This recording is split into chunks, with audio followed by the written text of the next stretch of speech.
में पढ़े लिखे प्रबुद्ध समझदार लोगों का ये भ्रम हो गया है आपको कि हम तो किसी तरह यहाँ बचे हुए धंधा पानी चला रहे हैं, डॉक्टरी चल रहा है, बाल बच्चा बाहर पढ़ लेगा, यहाँ जो होता है होने दो बिहार में। मेरे भाई ये सब बर्बाद हो जाएगा।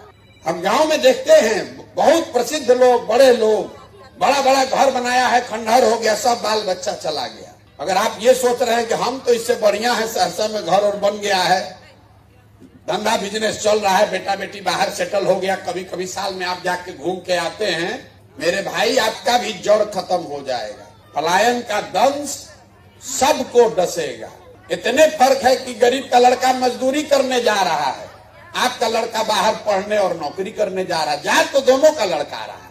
कोई ऐसा परिवार हमको नहीं मिलता है जहां माँ बाबूजी, बाल बच्चा, बेटा तीनों पीढ़ी एक साथ रह रहा है।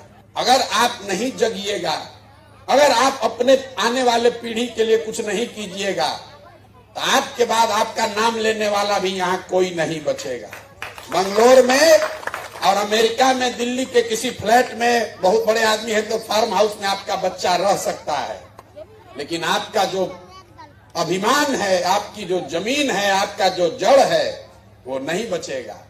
जब जहाज डूबेगा तो उसमें बैठा हुआ हर आदमी डूबेगा, आपका केबिन नहीं बच सकता है। तो मैं आपको यही अनुरोध करूंगा, आपके हक में आप पैसा कमा रहे हैं, घर बना रहे हैं, बिजनेस फैला रहे हैं, कीजिए, लेकिन आपका अगर जड़ बचाना है, थोड़ा सा, जरूरी नहीं कि हर आदमी राजनीति में आ जाए, लेकिन राजनीतिक तौर पर थोड़ा सजग होइए। आंख बंद करके किसी का झंडा मत ढोइए, आंख बंद करके ड्राइंग रूम में बैठ के ये मत कहना शुरू कीजिए कि बिहार का तो कुछ नहीं हो सकता है। एक अच्छा आदमी हारता है तो हजारों अच्छे लोगों की ताकत, उसका विश्वास हिल जाता है कि भैया राजनीति हमारे लिए नहीं है।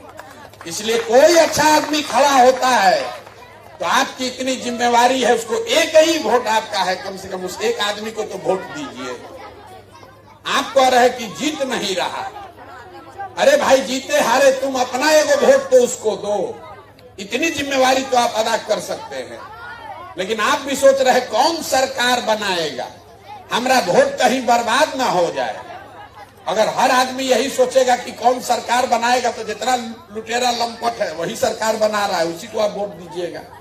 तो मेरा आपसे अनुरोध यही है कि अपने और अपने बच्चों के लिए सजग होइए और कम से कम कोई हिम्मत करके सरकार में, समाज में खड़ा हुआ है, आप उसको एक वोट से ही मदद कर सकते हैं, एक वोट से ही मदद कीजिए।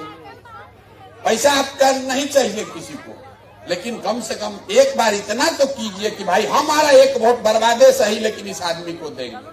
आप गलत आदमी को मत सपोर्ट कीजिए, नहीं तो आज नहीं तो कल वो आपको नुकसान